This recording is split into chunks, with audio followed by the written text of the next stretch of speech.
श्री स्वामी समर्थ. सर्व स्वामी भक्तांचं आपल्या युट्यूब चॅनलवरती खूप खूप स्वागत आहे. मित्रांनो, आज आपण जाणून घेणार आहे तुटलेल्या मूर्त्या, देवघरामधील तुटलेल्या मोठ्या मूर्त्या, जुने फोटो व इतर ज्या गोष्टी असतात ज्या देवघरामध्ये आपण पूजेसाठी वापरतो, जसं यंत्र झालं, देवाच्या प्रतिमा झाल्या, गणपती बाप्पा, राधा कृष्ण, वेगवेगळ्या मूर्त्या असतात घरामध्ये देवाची, ज्याची आपण पूजा करतो, किंवा देवतेचा टाक झाला, ते तुटलेले असतात. कधी कधी कळत न कळत तुटलेले असतात, आपल्याला कळून येत नाही, दिसून येत नाही. तर ते मूर्ती, त्या विग्रह आपल्या घरामध्ये ठेवल्याने त्यांनी आपल्या घरावरती काय परिणाम होतो हे आपण जाणून घेणार आहे. सर्वप्रथम मित्रांनो, आपल्या युट्यूब चॅनलवरती आपण नवीन असाल तर ह्या युट्यूब चॅनलला, या व्हिडिओला लाईक करा आणि आपल्या ह्या चॅनलला सबस्क्राईब करायला विसरू नका. मित्रांनो, कमेंट मध्ये सुद्धा तुम्हाला हा व्हिडिओ कसा वाटला हे नक्की सांगा. मित्रांनो, सर्वप्रथम आपण जाणून घेणार आहे, ह्या मूर्त्या आपल्या घरामध्ये आपण पूजेसाठी ठेवत असतो. आपल्या हिंदू धर्मामध्ये आपण आपल्या देवी देवतांची उपासना, सेवा, साधना ह्या करत असतो. कळत न कळत आपल्याकडनं मूर्तीचं खंडन होतं, त्यावेळेला आपल्याला काही दोष लागतात.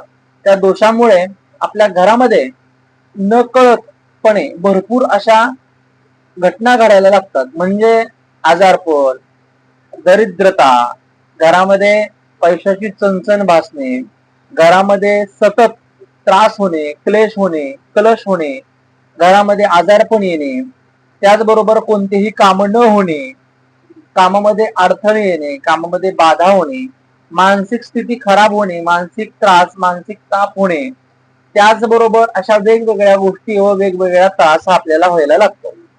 आता ह्या कुलदेवतेची टाक व इतर देवी देवतांचे मूर्त्या आपल्या घरामध्ये आपण पूजेसाठी ठेवतो, तर ह्यांचं करायचं काय, आणि फोटो जर का घरात असेल, फोटो तुटला असेल, फाटला असेल, तर करायचं काय हे आपण पुढे जाणून घेऊया. त्याचा त्रास काय होतो हे थोडक्यात तुम्हाला सांगितलेलं आहे. मित्रांनो, आपण परंपरेनुसार पूजा करत आलेले जे काही आपल्या घरामध्ये जुने असलेले देवी देवतांचे जे काही टाक आहेत, म्हणजे चांदीचे टाक झाले, त्यांना त्यांचं घरामध्ये पूजा करून, त्यांचा अभिषेक करून, दही आणि भात याचा नैवेद्य दाखवून ते टाक मोडीला देणे व नवीन टाक बनवून घेणे हे गरजेचं आहे. नवीन टाक बनवताना ती चांदी तुम्ही वापरू शकता, जी चांदीचे तुम्ही देव बनवलेले आहेत. फक्त त्याची पूजा करून विधिवत पद्धतीने ब्राह्मणाकडनं, गुरुजींकडनं त्याचा अभिषेक, पूजा करून विसर्जन विधी करून घ्यायचा आहे घरामध्ये. आणि ती जी मूर्ती आहे ती आपण सोनाराकडं किंवा कुठल्याही व्यक्तीकडे ती द्यायची आहे, जेणेकरून ती मोडून त्या चांदीमधूनच नवीन मूर्ती घडवून घ्यायची आहे, ना की ती तुम्ही त्याला द्यायची, तो मोडणार, काय करायचं ते करणार, तुम्हाला त्यावरती दुसरी, असं नाही. एखादा कलाकार असेल, त्याकडे जावा, ती मूर्ती त्याला द्या, त्याला सांगा आणि विधिवत पद्धतीने ती मूर्ती बनवून आणा. घरी मूर्ती बनवून आणल्यानंतर ना त्याचा अभिषेक व्यवस्थित करून घ्या. आणि एखादी मूर्ती अशी आहे जी पितळाची आहे, तांब्या पितळाची आहे, पंचधातूची आहे, किंवा चिनी मातीची असेल, किंवा कोणत्याही ह्याची असेल, आणि ती तुम्हाला घरामध्ये ठेवायचीच नाहीये बाबा, तर काय करायचं, तर स्पष्ट पद्धतीने तुम्ही त्यांचा अभिषेक करू शकता. घरामध्ये एक गुरुजी बोलवायचे, ते गुरुजी संकल्पयुक्त व्यवस्थित अभिषेक करतील. अभिषेक झाल्यानंतर त्यांना विसर्जन करायचं आहे. त्या मूर्ती विसर्जन केल्यानंतर नवीन मूर्ती आणायची आहे.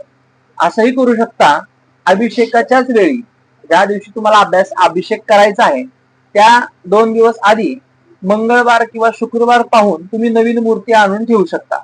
आणि ज्या दिवशी विसर्जन करायचं आहे त्या मूर्त्यांचं, त्यावेळेला गुरुजींना बोलून नवीन मूर्तीवर सुद्धा अभिषेक व प्राण प्रतिष्ठा विधी करून त्याची स्थापना करू शकता. व जुन्या मूर्त्या ज्या आहेत त्या तुम्हाला मंदिरात, देवघरात नको आहेत, तर त्यांना तुम्ही व्यवस्थित अभिषेक करून, उत्तर कर्म करून त्यांना विसर्जन करू शकता.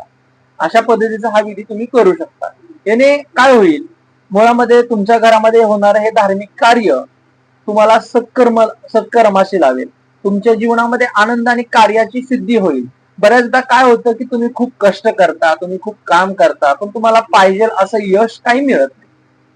मग ह्या मागे तुमचं देवघर सुद्धा असू शकतं, तर देवघर तपासा. दुसरी गोष्ट, फोटो. आपल्या घरामध्ये असलेले देवांचे फोटो जे तुटलेले असतात, फोटो आतून फाटलेले असतात, त्या फोटोंचं काय करायचं? तर मित्रांनो, बरेचदा काय करतात लोक, ती फ्रेम घेतात, आहे अशी पाण्याला विसर्जन करतात, पाण्यामध्ये, नदीमध्ये विसर्जन करतात, समुद्रामध्ये विसर्जन करतात. हे सगळ्यात चुकीचं आहे. त्याने जीव जंतूंना नुकसान होऊ शकतं, एखाद्या माणसाच्या पायाला काच लागू शकते. करायचं असं आहे, फोटो फ्रेम वेगळी करायची आहे, फोटो त्यातला फाटलेला असेल तो वेगळा करायचा आहे. जे काही फोटो आहेत ते विसर्जन करायचे आहेत पाण्यामध्ये, समुद्रामध्ये, नदीमध्ये तुम्ही विसर्जन करू शकता, ओढ्यामध्ये विसर्जन करू शकता चांगल्या. आणि जी फ्रेम आहे तुम्ही स्पष्टपणे कचऱ्यामध्ये टाकून द्या. अशा पद्धतीने टाका जेणेकरून कुणाला लागणार नाही, जखम होणार नाही, त्रास होणार नाही. जर का त्याच फोटोंमुळे जर का कुणाला जखम झाली, कुठला त्रास झाला, तर ह्याचा दोष तुम्हालाच लागतो, हे पण लक्षात ठेवा. त्यामुळे या गोष्टींची व्यवस्थित माहिती घेऊन ह्या सर्व गोष्टी करणं गरजेचं आहे.